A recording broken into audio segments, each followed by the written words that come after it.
कर्पूर गौरम करुणावतारम संसार सारम भुजगेन्द्रहारम सदा वसंतम हृदयारि विंदे भवम भवानी सहितम नमामि। भवम भवानी सहितम नमामि। भवानी शंकर वंदे श्रद्धा विश्वास रूपिणो याभ्याम बिना न पश्यन्ति सिद्धा स्वांतस्तमीश्वरम सिद्धा स्वांतस्तमीश्वरम। श्री भगवान ने जीवात्मा के संबंध में 4 विशेष बातें कह करके और श्लोक संख्या 30 में जीवात्मा के संबंध में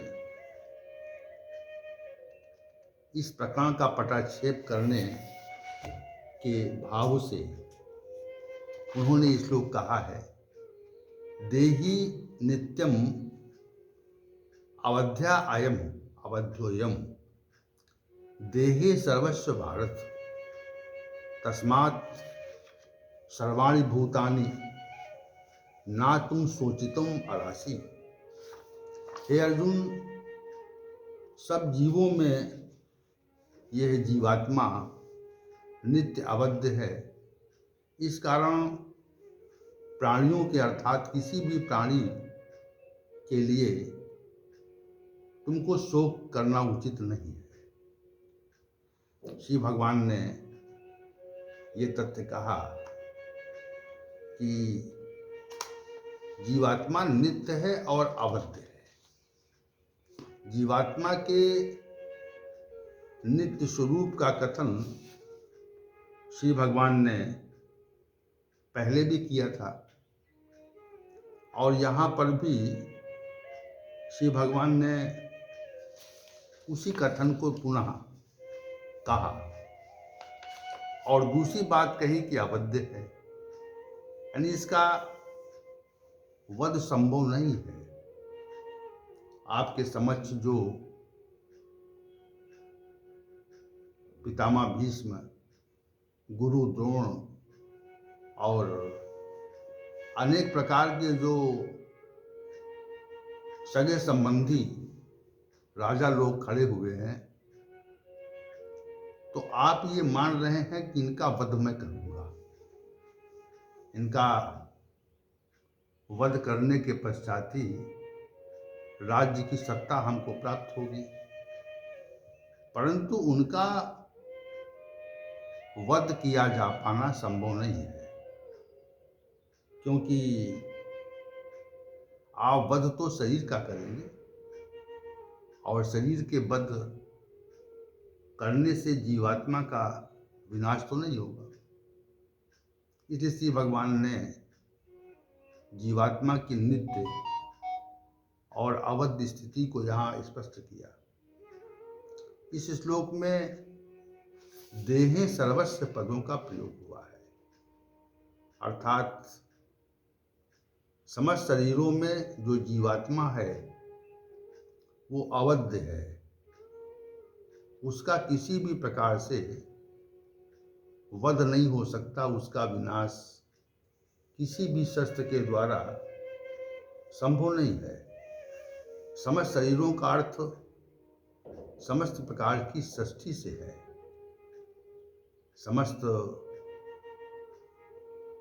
सृष्टि में जितने भी जीव हैं, त्रियक योनि वाले पशु पक्षी भी हैं, जितनी भी प्रकार की सृष्टि है, उन समस्त सृष्टि के जीवों में जीवात्मा व्याप्त है और वही जीवात्मा सभी शरीरों के लिए चैतन्यता का विषय है। उसकी चैतन्यता का प्रमुख आधार जीवात्मा ही है। अनेक ग्रंथों में 8वीं सृष्टि के रूप में त्रियक योनि के पशु पक्षियों का उल्लेख आता है। इस त्रियक योनि के जीवों को भोजन, मैथुन, निद्रा का ज्ञान होता है और घ्राण इंद्री विशिष्ट होती है। सांसारिक पदार्थों का ज्ञान वे सूंघ कर लेते हैं। इन सभी तिर्यक योनि के पशुओं के लिए, मानव सृष्टि के लिए और इस जगत में जितने भी जलचर, थलचर, नभचर, नाना प्रकार के जीव हैं, ऊंचे ऊंचे पहाड़ों पर भी जीवन है, वहाँ अनेक प्रकार के जीव हैं। उन सभी के लिए श्री भगवान ने देहे सर्वस्व पद का प्रयोग किया है। तिर्यक योनि के भी जो जीव हैं, वे मानव सृष्टि के भी जो जीव हैं, उन सभी में जीवात्मा नामक तत्व है, जो शरीर की चैतन्यता का आधार है और जिससे शरीर चेतन रहता है। ये जीवात्मा अवध्य है, अर्थात उसका किसी भी प्रकार वध किया जा पाना संभव नहीं है। एक शरीर से दूसरे शरीर में परिवर्तन होने का विषय तो पूर्व में वर्णित हो चुका है, परंतु वही जीवात्मा जो एक शरीर से दूसरे शरीर में स्वतः परिवर्तित हो जाती है, चली जाती है। एक शरीर के विनाश होने पर ये जो संस्थान शरीर रूपी संस्थान है, इसका विनाश होने पर जीवात्मा इस जीर्ण शीर्ण शरीर को का स्वतः परित्याग कर देती है और दूसरे शरीर को का ग्रहण कर लेती है। तो वो जीवात्मा जो परिवर्तित हो रही है वो अवध्य है।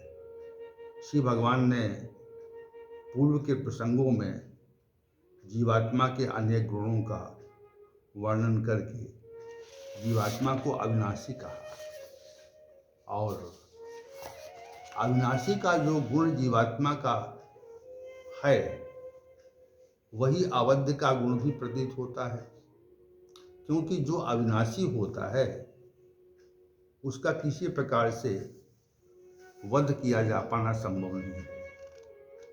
हम सभी विनाशी प्रकृति के लोग हैं, तो विनाशी प्रकृति के जितने भी जीव हैं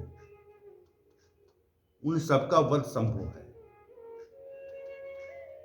आपने देखा होगा कि जब किसी युद्ध में युद्ध आरंभ होता है और युद्ध निरंतर सतत चलता है, तो वहाँ पर जितने भी लोग रहते हैं उनमें अनेक मनुष्यों का वध हो जाता है। तो वध इसलिए हुआ क्योंकि जो शरीर है जिसका वध किया गया है वो विनाशी स्वभाव का है, उसका जो वास्तविक स्वरूप है वो विनाशी है, अविनाशी नहीं है।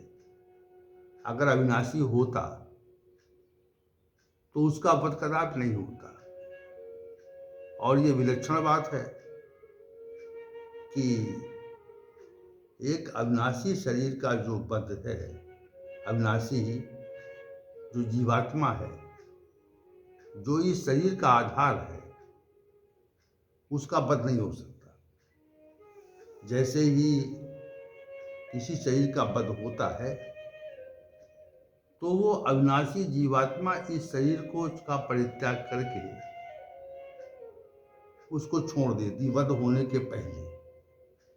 अगर किसी शरीर का वध हो भी गया तो जो चेतन सत्ता है, चेतन तत्व है, वह जीवात्मा उस शरीर का तत्काल परित्याग कर देती है और उससे पृथक हो जाती है।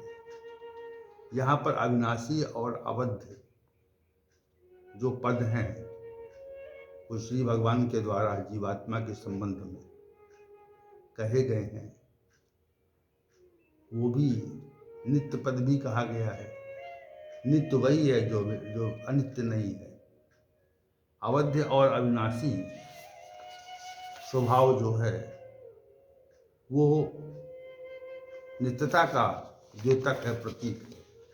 इसलिए श्री भगवान ने इसे जीवात्मा को अवध्य कहा और ये कहा कि इसका वध नहीं हो सकता। तो इस श्लोक के संबंध में कल भी हम चर्चा आरंभ रखेंगे। ओम सहनावतु सहनौ भुनक्तु सह वीर्यं करवावहै तेजस्विनावधीतमस्तु मा विद्विषावहै। ओम शांति शांति शांति।